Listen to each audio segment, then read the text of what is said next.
Hi, welcome back to the channel. We're in sunny Wales with Mike and Simon. They're going to show us around their latest project. Let's go take a look. So guys, how did you come across this site? So we found this one actually on Zoopla. So it was on the local market. The benefit of the area that we're working in is there are more sites that are actually on the open market. So we rang up, looked, rang up the agent, put in an offer, and it was accepted over the course of a meal, wasn't it? Yeah, about 45 minutes. So I get a lot of objections here where people are saying anything on like Rightmove or Zoopla doesn't work, it's overpriced, there's something wrong with it. But you've just shown that, you know, look online, go and do a viewing, put an offer in, you say over a meal, and what, your first offer was accepted? Yeah, so, well, we went, I think the site was on for 125,000 originally. We put in an offer in at 105, which I think was our first sort of cheeky offer. Yeah, that was the cheeky one, yeah. And then they came back and offered in the middle at 115, and okay. we were really happy with that. Yeah. No, great. So like you say, not a crazy amount of price for a big building plot. Your first offer is more than likely going to get refused anyway. And like you say, you've met halfway. Sounds like a win-win. And you know, pretty much got accepted straight away. Again, a lot of people watching this say it's really hard to find land. I always say start with something with planning, de-risk yourself, look on Rightmove or Zoopla, start with a single plot, because the idea really is to get going as quick as possible, get your first chunk of profit, and then obviously start multiplying that profit or start self-funding, and de-risk yourself is the main thing for your first deal. Yeah, I think from that point of view, you're absolutely right. When we came to see the site, it's flat, it's level, so you know straight away. Which is rare for Wales, flat in the air. Yeah, very rare for Wales, but it does allow you a sort of potential to know straight away what you're going to look at to get that slab down. Yeah. Because dead work is dead work, dead money. Yeah. So if it's a flat site, there's not a lot of rubbish to take out. We pulled it, the footings were a standard 600 foot in, straight into clay. So basically the slab was done for the cheapest amount of money that you could possibly get away with. Yeah, no different than us in the fens in good soil as well. So the other thing I noticed is that they're building houses pretty much down the road. So this is the last plot here. Yeah. And like you say, other people have done it with no issues. So really just following on that sequence of builds as well. Yeah, so that way you know that the money that you're going to pay for the site with detailed planning, you can get in there straight away and not have complications. Yeah. And also it was serviced, so we've got surface water, we've got sewerage here, we've got electric, literally just outside the plots as well. There. Yeah. Everything's there. Yeah. So your servicing costs, again, something that's obviously an unknown becomes a known. So when we negotiated for the plot, that's why it became really important that we knew what the site was. People have already built here, so we knew that when we went into the costings, we knew where we would be. Which is, we took a lot of the grey areas out. Mm-hmm. Yeah, no, absolutely. Plus you've got comparable houses on the streets, you've got sale values. So in terms of you saying de-risking it, I described it as vanilla. It's about as vanilla as you can get in terms of what we're doing. Yeah, and to some people, that's what I'm saying. They want to build these nice, big, really big grand design houses, or they want to build the big developments, 20, 30 houses, but you don't necessarily have to. We'll talk about the numbers a little bit later. But for me, this is a great starting point for most people, even with experience. If they've been doing it for like other people as contractors, if you're going to start building your own houses and become your own developer, this is probably where I'd recommend starting. You know, like you say, simple build with planning, de-risk it with your services nearby, where you can know there's not going to be any hidden stuff. Because some people will find out they've got to go and build a transformer 200 metres away and it's 40 grand. Yeah. You know, and this project can't sustain a £40,000 electricity connection. Simple as that. So, okay, so the site came with planning. Tell us a little bit about whether it came with outline or full planning, any conditions to release. It was full detailed. It was full detailed planning. There were no conditions. I mean, there was the general conditions, but nothing particularly onerous. So it was literally when we owned it, the next day we could start on site. Almost start immediately because everything had been released, and I mean I'm not saying it's rare because they are here and you're proof of that. But again, most people would have just skipped by it and probably said, well, there must be something wrong with it. Because who would be selling a site with full planning, ready to go? Yeah. And 99% of people wouldn't even bother doing the viewing and finding out, and even turning up here just to have a look at the plot to like you say, see how big it is. A lot of times the sites can seem bigger than what they do seem on the Rightmove and Zoopla particulars as well. Have you noticed that when you've done some viewing? Oh, definitely. They definitely are quite good with the camera angles on some sites. But the great thing is that you've been working in this industry for a long time. You've got a lot of relationships with local people, and so the architect that did all of the designs, you knew, and so we were actually able to pick up the phone and have a conversation with him and take it from, because we didn't have all the sort of engineering, the detailed drawings and the working drawings. We didn't have any of that at that point in time, but because of the relationship, we could have a proper conversation about what is it, what's the story behind it. Because that is the one thing you do learn, is you don't get the full story from the agents. Whereas if you know the people that are around it, you do get a bit more information. Yeah, and sometimes they just tell you stuff out of not knowing. You know, it's not necessarily telling you it so they don't know on purpose, but sometimes they just don't know, so they just almost make it up. No, they've been to sound like they know what they're talking about. They've been given a plot. Yeah. And that's it. You know, there's no background to it. Exactly. But as Mike was saying, local knowledge is really important. So the first thing I did is phone up the building regs officers for this area. Simple questions. Have you had any problems here? What's the ground like? What's the ground like? And Steve Butler came back and he said, the ground is perfect. You'll have minimum footings. We've had no problems with the site whatsoever. You know, it just encourages you then, you know where you're going with it. Yeah. And as I said, getting it out of the ground is the important bit. Everything else you can cost out. Yeah, like I say, once you get above here, it's predictable. Yeah, it's predictable. It's just that little bit in the ground, but like I say, one phone call, the fact that people are building here de-risks it. And phone the local estate agent, Helen. She gave us the background to it. You know, she knew the site. She's been in the industry for 40 years. Right. She won't forgive me for ever saying that. But she knows everything. Yeah, sure. So every plot she knows about. So yeah, and that's important to pull all these things in while you're deciding on a plot. Yeah, absolutely. And that would be my one top tip, is you can do a lot on the internet nowadays, but the value of picking up the phone and actually speaking to, like, what's the GDV? We'll speak to free agents, get their opinion. You want to know about the ground conditions, we'll speak to the building regs officers. There's lots of people. If you go out of your way to be polite and give, you know, they will give you time, and these are people that will then come back to you at some point in the future potentially with, we've come across a site to be interested. We're definitely in a world, especially since COVID, where too many people just want to hide behind their laptop and, you know, email an offering and think that's going to get accepted and think that it's all about the money, but it really is about relationships and knowledge and rapport, communication, and actually getting out face to face. Relationships, just thinking of what we've done, the people we've come across on here, just making that extra effort just to build a relationship, it just pays so much back to you over time. Okay, so I'm currently building timber frame on my latest site. We've got another frame going up next week. Why have you guys chosen timber frame? First of all, speed. Yeah, speed is essential. Get it covered, get the block work up. That's first. Secondly, the amount of insulation we can get in. This house is going to be an EPC A rated. Okay. So therefore, with the new regs coming in, there's 140 mil of Celotex other products available. Yeah. And then we're going to batten it out. Then we're going to put another 50 mil in. Wow. And then on the floor, although there's 150 mil of Celotex in the concrete slab, we're now putting another 25 mil of insulation on top of that, and then a wood floating floor. Floating floor, yeah. Yeah, and we'll keep those, and we'll tape the joints. Oh, okay, yeah. Timber frame allows you to do all of that. Yeah. So by taping, because you haven't got any wet trades. No. So like you say, it's a clean environment. It's a clean environment. Yeah. And by taping all the joints, you then get towards the passive house standards, because you've got no coverage. But without the passive budget.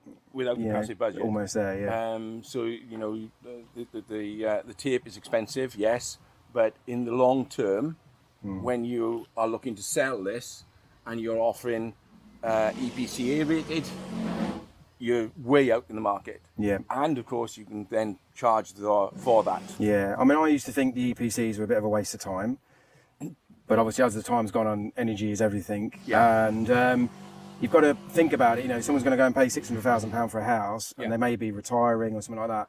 Running costs are going to be a big factor. Same with like cars these days. You know, people will go and spend a premium, knowing that their car is going to cost them peanuts to run. Yeah. And it's going to be the same with a house. They will pay that premium to, like you say, have the A rating, knowing that this house is probably going to cost them, you know, maybe a quarter of what a normal house would cost with, you know, condition with boiler and a gas and exactly. And when we started our journey, we were both that was the direction we wanted to head in. Eco homes. I mean, it's such a badly overused term, but this is going to have solar, it's going to have rainwater harvesting, Yep. and with all of the energy efficiency elements that we're adding to it, it is going to cost a fraction to run, and in the world as it currently is, that is going to be a big deciding point for people. It's like I could buy this 600 grand house, but it's going to cost me £1,000 to do X, Y, and Z in it, whereas actually this one's going to cost potentially less than a quarter. We're doing what we think's right, and at the same time, I think we're providing a superior product. Well, I guess that's how you two guys have come to be where you are, which we'll talk about in a sec. But the rainwater harvesting and the solar panel, is that a planning condition, or is that your just personal choice that you wanted to stick in? Personal choice. Yeah. So, good. As part of the new building regs, they do expect an element of solar, but we're going above and beyond what's required. Yeah. And if you're going to put some in, you might as well. Yeah. Put, it doesn't cost twice as much, do twice as much. No. And solar. Obviously, solar has come down quite dramatically now. So there's a 6 kilowatt system going on here. Okay. And of course, the rainwater harvesting will cut your water rates by 80%. Really? Yeah. And it's a big difference, isn't it? It's not like 20% or 50%. 80% is a massive difference on someone's bill. It can actually be less than that, but because the only water that you need to come off the mains is water that comes in contact with your face. Yes. So all your toilet flushing, your washing machine, your outside to water in the tap, car like washing, washing, water in the windows, plants, everything like that comes out of the tank. It goes in the ground. So washing machine, you can use that. Yeah. And because of dishwashers now, all have the steam cycle. Yeah. So because of the heat, it will just kill any bacteria and really. So like I say, apart from the odd cup of drinking water for the kettle, most of the water you just go straight down the drain. Yeah. If you talk to Welsh Water, they will tell you 80% is just flushed away on appliances, and that's minimum. If you really dig into it, it could be as less as 10%. It's not something that would have made a difference here, but on some sites where you're quite, like you're saying earlier, quite tight on space, rainwater harvesting can reduce your requirement for suds. So I don't think it will always be the same, but it's not horrendously expensive to install, so it's worth thinking about if you're sort of balancing your suds costs. What sort of cost would a sort of rainwater harvesting system cost for this house? 3,000. £3,000. Okay, but then like you say, if your water bill is, I don't know, maybe 1,500 quid a year. You're not long getting most of that money back here for someone like yourself and for the homeowner. They can see the benefits because like I said, they're going to look at the bills and say, well, actually, 80% reduction over so many years, we're going to get our extra 10 grand back what we're paying on the house, or 20 grand, whatever it is. And as I say, a standard tank now is around 3,800 litres. Okay. So that's a lot of water. Well, not in Wales it is. The amount of rain you get. And do they have to be a certain distance away from the property? They 5 need metres. to be away. And if you're thinking about putting them in, make sure you get a contractor that knows what they're doing. They're not simple to put in. Yeah, a bit like air source heat pumps. Because, people can install them, but set them up correctly, and the water's got to go in a certain way, and you've got to build up because of side pressures, etc. Right. So if you do go down the water harvesting way, get a contractor that's got a track record of putting them in, who knows what they're doing. Sure. Okay. Great information there. Okay, so one of the big questions that I get asked a lot on this channel is, how did you guys manage to fund this site?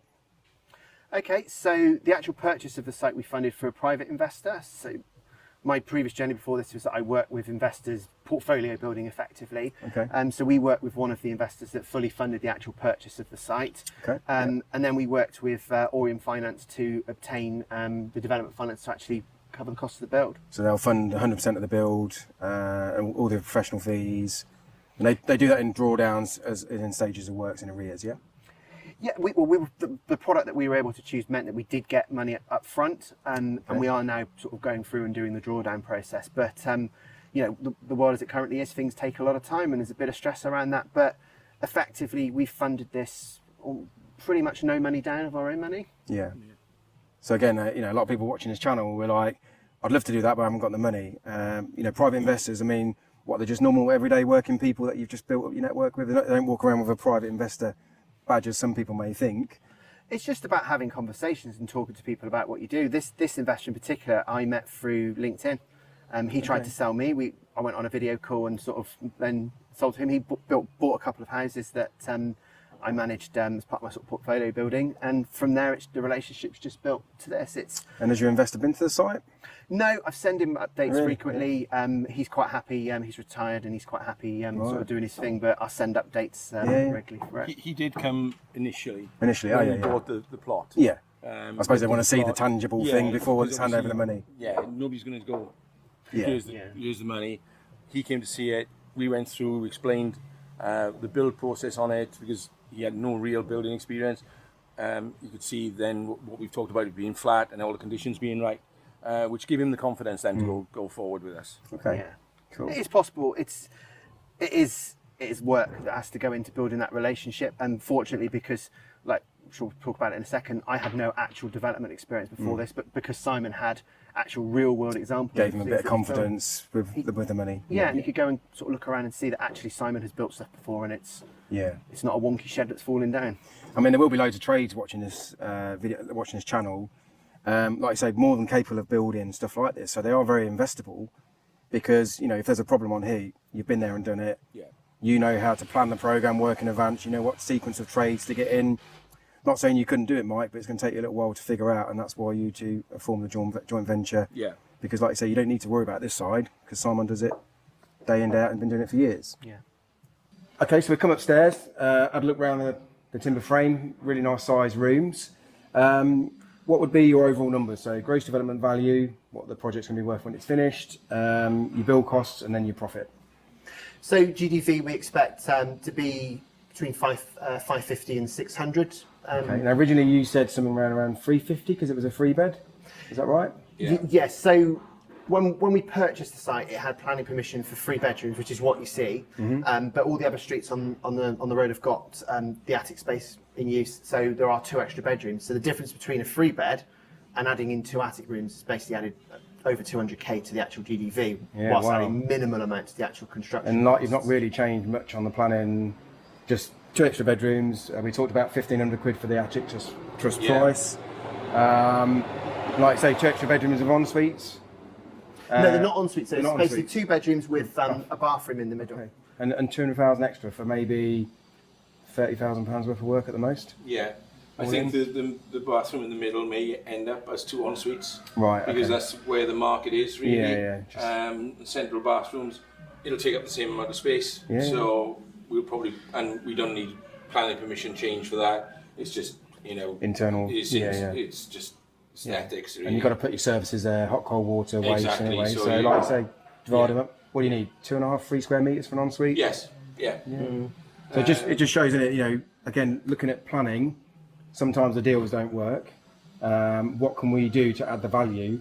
And the attic trusses, it's such a minimal thing to do, but massive, huge results from doing a quite small change. Massively. £200,000. Okay, and what sort of profit are you looking to make on the house once you're finished? We expect to make about 200k profit. So about 200k. So really, as a 3-bed, it would have suited a self-builder. Yeah. Yeah. But for a developer, where you've got to make profit. Yes. And you say around about 600, 550, 600 done. So you're looking at making over 30%, 33, 35% return on GDV, which is, incredible. And just from building one house. And again, I always say to people, you don't need to go and do massive developments to make a big chunk of money, life-changing money, to go and do something like, what's this, 6 months, 7 month build, all in? Yeah, we should be here for about 7 months. We're in Wales, so it is weather dependent. We get a lot of rain. But I always allow 9 to 10 months. Yes. Because that way then you're not under pressure. You've probably got a month of signing off. Yes. Just warranty coming in, giving the paperwork. Have you got a flat roof? Right, want to see a warranty for that? And I remember in Wales we've got sprinkler systems. Okay. So those have all got to be signed off. Is that just on the 3rd floor? No, that's everywhere. Is it? On every floor? That's law. Wow. So every Since Grenfell? No, it was before that. Is it? All new build in Wales has got sprinkler systems. So even a bungalow would still have? Would have a sprinkler system in it. Wow, amazing. Yeah, we've just finished a beautiful 3-bed bungalow, full sprinkler system in it, and that had to have tanks in the roof. Storage tanks for the sprinkler system. For the sprinkler system, which needs to be reinforced. So all these things you need to take into account. Okay. So anybody, I would say anybody, any developer, give yourself time, because otherwise you just get stressed out. Give yourself time. Yeah, you better have been ahead of schedule. And yes, like I say, much better. And it's, especially if like with this build, we would expect it to sell in mid-build. Yes. Okay, because it's an attractive property. We would imagine once the plasterboards go in, we'll get people coming, viewing, and interest, and a sale. Again, advice is, do not tell the people that you're selling to that you're going to build it in 3 months or 5 months or 6 months, because they will hold you to it. Give yourself space and enough time that you can complete and shake their hand and everybody's happy. Yeah, because people might be wanting to sell a property, so they want to try and coincide the two together. And then, like you say, the minute you try and make out you're going to be the super duper builder who will build quick, the heavens will open up. Yeah. Materials won't turn up. Yeah. Labour will go wherever they've got to go. But the house person who wants to buy it is sitting there waiting, saying, "You told me 1st of September, 7 o'clock." Yeah.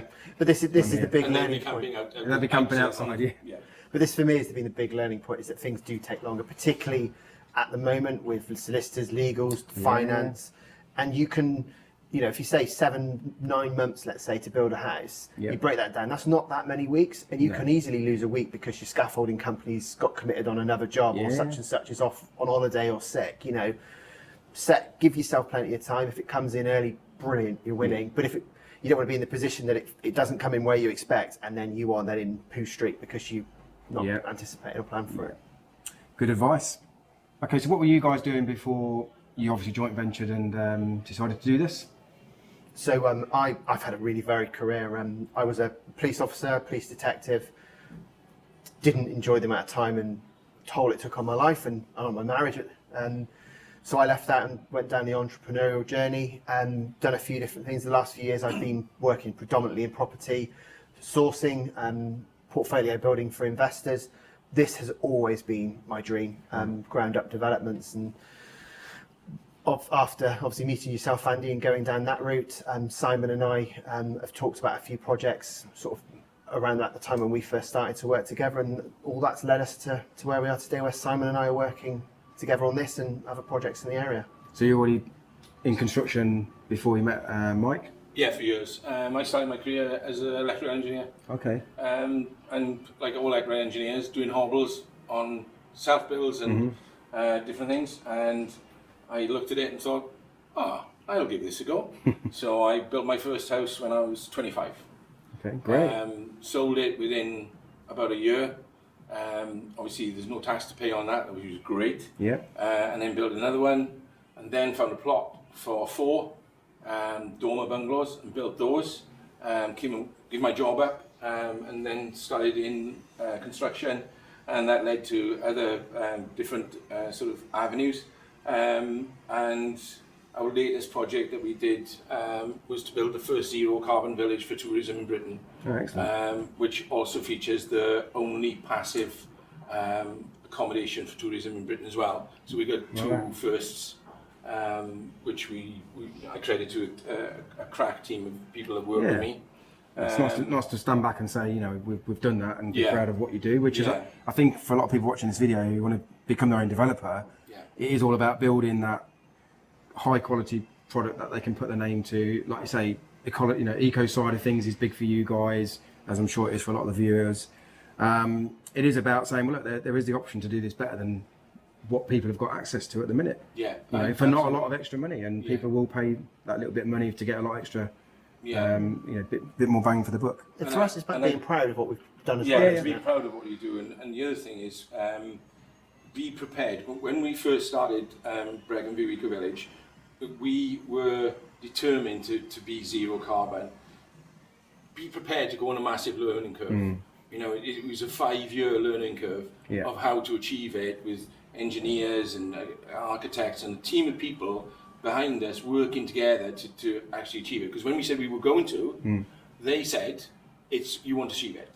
And then it's like fighting the tide, you know? It's like being King Canute. Just probably because it's never been done before. Because it hadn't been done before. So rather than say, well, how can we make it work? Which is like, it's never been done before, so you're no different. It's not going to work. We've bringing it into now. We've taken that knowledge to build this house to, again, what we said before, an EPC rating of A, and it'll be a high A. So there won't be any cold bridging in this house. There'll be tape joints, etc., etc. So that journey that we were talking about, that 5-year journey, is now paying dividends for us, me and Mike, as we go forward to develop to deliver a really top-notch product. Great. And this is it, is that from that knowledge and all the pain that you went through, we're now in the position where we are building A-rated properties. Yeah. An A-rated... In a traditional construction method, yeah, to some degree. gold standard in terms of energy efficiency, A-rated properties for commercially sensitive rates. We couldn't build this to full passive standards, it wouldn't ever make sense, but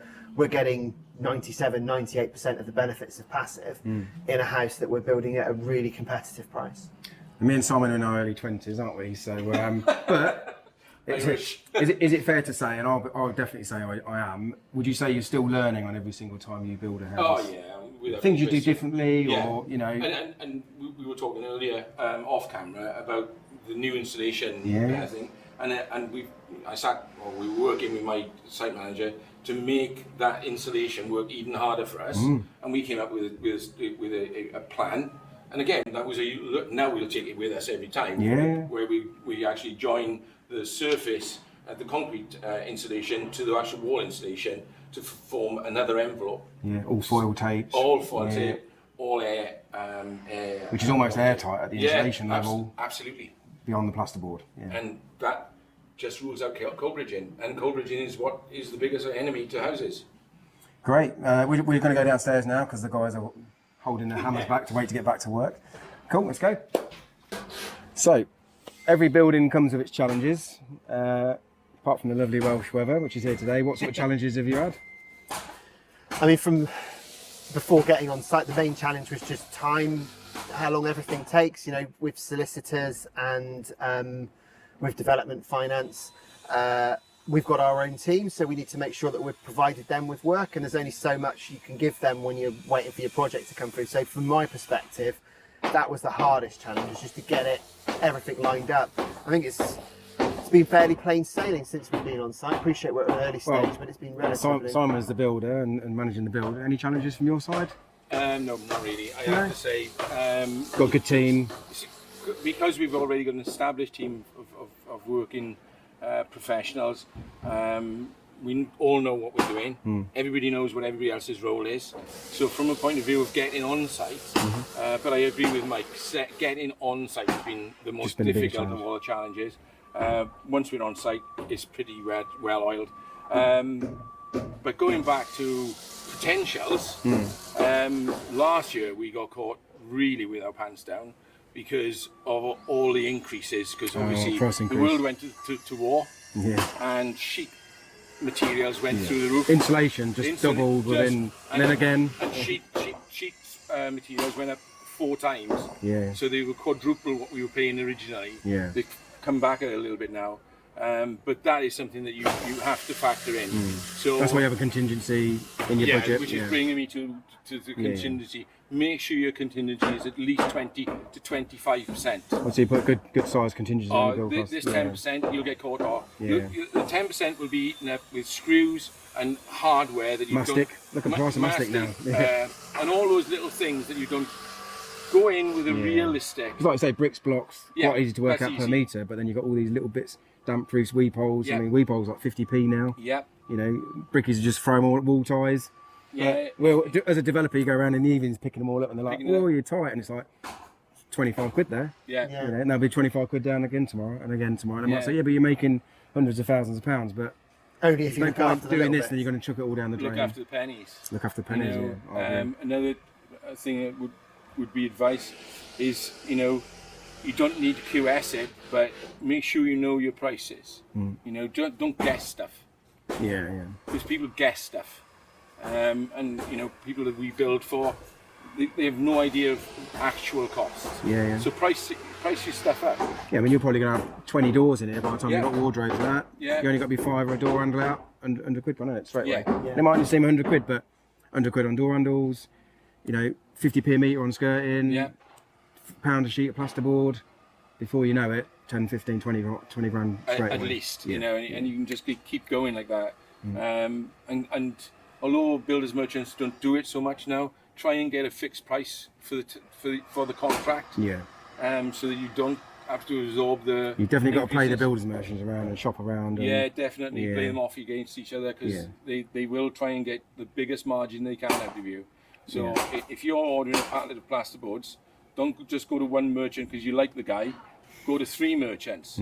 What can you do me, And 500 sheets plasterboard for? Because then that works the other way, as you know, Andy. Because then it's £1 a sheet. Well, I've just gained 64 quid. Yeah. Off a pallet of plasterboards. Yeah. And then that becomes a positive rather than a negative. Yeah, and the way I see it is if you can save 100 quid or 150 quid, that probably pays for a labourer to be on site for a day. Yeah. You've only got to do that once a day, saving 150 quid, and you've got a full-time person on here, absolutely. clearing up, tidying up, moving things about, unloading lorries. It's starting out with sensible numbers as well. Like speak to free agents and actually get sensible figures. I mean, like your opinion at the moment is the best time to do it. I completely agree with it. But I think shorter term, 6 months, the uncertainty over house prices. Like we're saying, we think we'll get 600k for it. We need to be selling this for less than 400 before we start getting into we're in trouble here. Really so we've got such a massive sensible margin on it. Yeah. And we wouldn't have taken on the project if it hadn't. I would say 100 grand minimum to do a house really is the minimum profit you want to make, because like you say, if there is this movement in the market or you do overspend on materials or whatever, delays on finance, you can soon eat into 20, 30, 50 grand. Easily. But at least 200 grand buffer is like I say, the worst could happen and you're still going to come out sunny side up. Yeah. Okay, so what other projects have you guys got on? I know Mike's got a pretty big one that he was his first deal that he found. So do you want to talk to us about that one? Because that's how you two guys came about. Yeah, so this is the large site that Simon and I have got. So very short version of the story is I got a bizarre phone call on a Friday afternoon with Simon sending me pictures on WhatsApp of a field. And after about 10 minutes, I asked him why are you sending me these pictures? And the short answer was, well, because we're going to work together, and that's the start of our sort of journey together. So that project was originally 28. Because of the size of the site, that's expanded to a likely 90. We talked about where you go and view the plot, and then you realise there's some more land. Is that right? Yeah. And originally only a third of it was allocated for development, but as things have changed, pressure on housing in the local area, we're more than likely to get 90 on that. It's too big of a project for us. It's not what we're looking to do. So we're in the process of selling that site. So my advice was to you, just sell it, bank some cash now, get on with some small projects, which is you've done as I've suggested. And what sort of profit are you looking to make on that one? I think we're both going to make about 1.4 each. You're both going to make about £1.4 million each for a bit of land that you're not even going to build out. You're going to sell it with planning? Have you got to gain the planning first, or has it just been told that it will get planning? So the way that it's structured at the moment is that the first half's got pre-planning on it, so they're going to take that. That's the 28. The 28. Yeah. The remainder of the site, they're going to deal with the planning on that. So the one thing they did want was the mining survey. Is that right? Just to de-risk, a bit like we talked about de-risking themselves, and that all came back okay. Yeah. Yeah, better than we expected. Yeah. Because obviously, again, we're in Wales. Mining did play a massive part of the economy here. So there's mine shafts everywhere. Yeah, everywhere. Literally everywhere. So not here though. No. Well, the only place in Wales that hasn't got a mine shaft. there's none here. So you're getting close to completing on that deal now, aren't you? Yeah. Well-earned holiday? Yes. But we talk about, like, we self-fund our, we are our own bank, and you guys using development finance on here, and you guys want to become your own bank. I mean, this deal is life-changing in so many ways. One, the money, you become millionaires overnight. Secondly, you've got a big bank of cash that you can then start funding deals. You mentioned another project for 50-something units, was it? Doing a similar sort of thing? Yeah. So just quickly on the money, the great thing is that Simon and I, we're very different skill sets, but we agree. I don't think we've had any disagreements at all. We've always come to the same sort of points. We joke about the fact that we agree on stuff, and this money is amazing, but we are not actually personally going to see that. We are going to plough it back straight in. away on that, won't they? So that's it, I'm done. But we've decided that we're going to go down the path of self-funding, so we're going to live sensible lifestyles for the next couple of years. There will be a well-earned holiday in there, I'm sure, but we want to get self-funding because then we've got the ability, like you have. I can plough on this project. If I end up with a hiccup, I've not got finances. You want to take the winter off? It's not a problem to take the winters off like we do. Exactly. So yeah, wow, life-changing deals. And you've already mentioned about maybe getting the plot dead opposite this one. Yeah. There's another plot there. Yeah, we've been fortunate. So again, go back to the relationship building. We've had meeting on site with the chap that owns that. We understand the stage that's at. We understand what he wants for it, and you know, we're pretty. So you're almost like first in the door because of, like you say, communication, relationship building, trust, doing it. Yeah. He wants the estate complete as well, and he knows that we're not going to sit on it for 6 months. That, you know, if we get the plot early next year, we'll just move from one side of the road to the other. Yeah, and then there may be another one just the other side of the pumping station as well for pair of semis. Is that right? Potentially, yeah. Yeah, so you could get both of those and provided stay here then for the next 2.5 years. No. Provided we can de-risk it by selling this one. Sure. Yeah. But then, you know, if you've got that relationship, he'll probably be prepared to wait, or maybe even JV and let you start the work and pay him later on, deferred payment, maybe something like that. So lots of ways to structure these things where, you know, everyone benefits. And you did mention on the other project that we were looking at, because obviously we've managed to get the site and move it on, as it were, and it's given us a bit of an appetite for that. So we found another site, which we're in the process of taking an option on. And we're going to do the same thing with that. Yeah. We'll just flip it. Right. We'll do the minimum amount of work that we need to do, and we have an idea that we'll hand it over to a housing association. Great. Yeah. And there's other sites that we know of that we're going to look into as well. So that's a sort of a nice. And if you've done one, you can do another. And of course, people who you're buying off or taking the options off have got confidence that you're going to get the money that they want for that site over to them fairly quickly. No, great. And there's a lot of people out there that own land that haven't got the wherewithal to do it themselves. Or think it's going to cost hundreds of thousands of pounds. Exactly. Whereas, you know, it doesn't. Yeah. And there's always companies looking for larger sites, housing associations, local developers. And the only way we're coming across these sites is through local knowledge. It's yourself and obviously our site manager that knows people in the area and is now talking to them about what we're doing. So building relationships. Like I say, word will get around. Speak to these guys. These have done that. Yeah. The planners will get to know you. The housing associations will get to know you, and before you know it, it could just be this constant flood of deals and people buying them and big profits. You know, and like you say, this stuff you just get to do as not a sideline, but you can throw your energy and passion into this without exposing yourself too big on the big developments. Exactly. Removing the headaches from this around the finance and stuff, so that you're just focused on, you know, because this is a goal for me. This is a dream, and you come here and you're so focused on, you know, we're actually building this, the process you've got to go through. But sometimes you've got to take a step back and say, do you know what? Wow, this is the first house that I've ever been involved in the build of, and it's really, really exciting. You know, for me and my wife Georgia, you know, it's really. It's proper dream chart stuff. Excellent. Okay, so we're coming to the end of the video. There's going to be a lot of people here maybe watching this thinking of getting into developments and doing their own thing. Someone with construction background and someone without. What would you say to anybody watching this who's maybe thinking of having a go themselves? It's a steep learning curve, so finding the right sources of information. I worked with yourself to get so you done on my 3-day boot camp, didn't you, and done the whole thing from finding the land to the funding and the build, which gave me a huge amount of background knowledge. I think from my experience, JVs, we do different elements of the business, and it means that actually Simon's life's easier, my life's easier, but I don't have to stress about what's going on site as much. If this was my site without Simon, I think I'd have no hair left. I think just sort of running around trying to do it. But because Simon's got the experience and the team that we've got, it does take away a lot of the stress, so we can focus on what we're good at. And what about you, Simon? Someone who's thinking about maybe doing their first development or becoming a developer? Do your homework. That's vital. Get the right site. Again, don't take on anything that you think is going to be problematic, like big slopes. You know, stay clear of them. It'll cost you an arm and a leg. Better to take a bit more time finding the right deal, I think, rather than rush in to get any deal just for the sake of getting one. No deal is better than wrong deal. Exactly. Absolutely. Take a lot of time to pick the plot that you want. Do the research on the plot so that you're not going to get caught up in mining or rock. You know, even with years of experience. We did a job, we were actually just coming off it, and pulling a footing out would normally be 2 days work with a 7-tonner.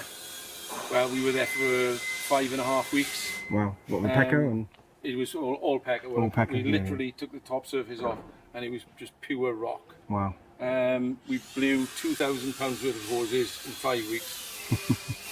And like you say, now you've been there and done it, you wouldn't do it again, and you know what to look for. But, And that's with years of experience. You know, it just didn't twig. Obviously, because we were building for somebody else, the cost wasn't on us. Sure. The cost was on the client. But you're now your own client. Yeah. So therefore, you want to make sure. It's a different kettle of fish. Yeah. So again, do your research, know what you're doing, and pick your plot wisely. Yeah. And know your numbers as well. And know your numbers. Okay, so you guys, you're actively working with private investors. You're out looking for plots of land in what area? So we're around Ammanford at the moment, so around around that area is where we're predominantly focusing. Yeah. So what's this, southwest Southwest Wales. Southwest Wales, yeah. I should think about my geography then. Bottom tip of the bottom westerly tip of the Brackens. And what, within 45 minutes to an hour radius from here, maybe? Yeah. So, that would be doable. So you're looking for land, happy to work with landowners, maybe on a JV basis again? Yeah, where you'll happily provide that service to take it through planning, do some kind of profit split. It's always about creating a win-win, isn't it? That's what we talk about, Mike, throughout the training. And yeah, what we'll do is I'll put Mike and Simon's details in the comments below. Feel free to reach out to these guys. It's been a pleasure working with Mike and meeting Simon today. And looking forward to going to see you on the next site very soon.